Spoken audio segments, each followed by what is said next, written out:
C'est par les têtes couronnées, réunies au siège de la Chambre des rois et chefs traditionnels de Côte d'Ivoire, que le ministre délégué au sport et du cadre de vie a entamé cette campagne d'information et de mobilisation de la Maramonde. Adjé Silas Mech est venu solliciter le soutien et la bénédiction des gardiens des us et coutumes pour le succès de la première édition de la Coupe du monde de Maracana. Au nom de la Chambre des rois et chefs traditionnels, Sa Majesté Amontanoé Paul Désiré a remercié le ministre Adjé Silas Mech pour sa démarche qui témoigne du respect qu'il accorde aux traditions. Il nous fallait venir voir Sa Majesté et à travers Sa Majesté, la Chambre des rois et chefs traditionnels pour puiser à leur sève avant d'aller à cette grande compétition internationale. Après avoir obtenu l'onction des têtes couronnées, Adjé Silas Mech était face au mouvement sportif ivoirien.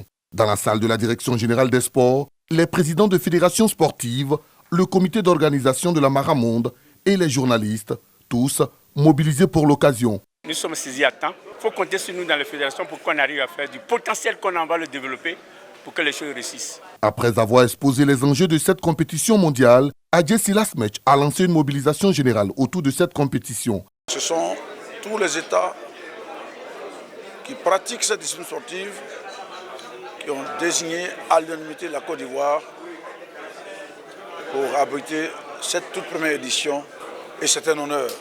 Et le président de la République a décidé effectivement que ce grand événement soit organisé. D'autres rencontres sont prévues au calendrier du ministre Adjé Silas Mech dans le cadre de la mobilisation autour de cette première édition de la Coupe du monde de Maracana prévue en Côte d'Ivoire du 25 septembre au 7 octobre 2024.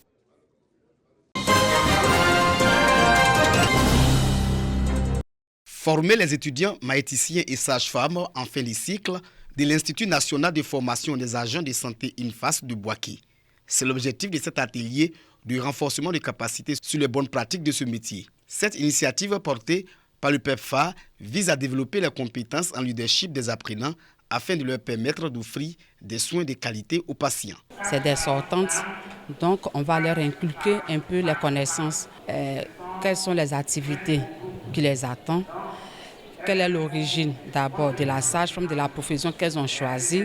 Une formation bien accueillie par les participants. Nous avons des nouvelles connaissances à travers ce métier. On arrive à aimer nos prochains comme soi-même. Cette formation vient appuyer ce que nous apprenions déjà à l'école. Donc en tout cas, elle est la bienvenue. Pour la présidente de l'association des sages-femmes ivoiriennes, ASFI, section Bouaké, cette activité est une occasion de faire connaître les différentes entités de cette corporation afin de permettre aux apprenants de pouvoir s'orienter dans leur carrière. Les sages-femmes aussi peuvent travailler dans d'autres domaines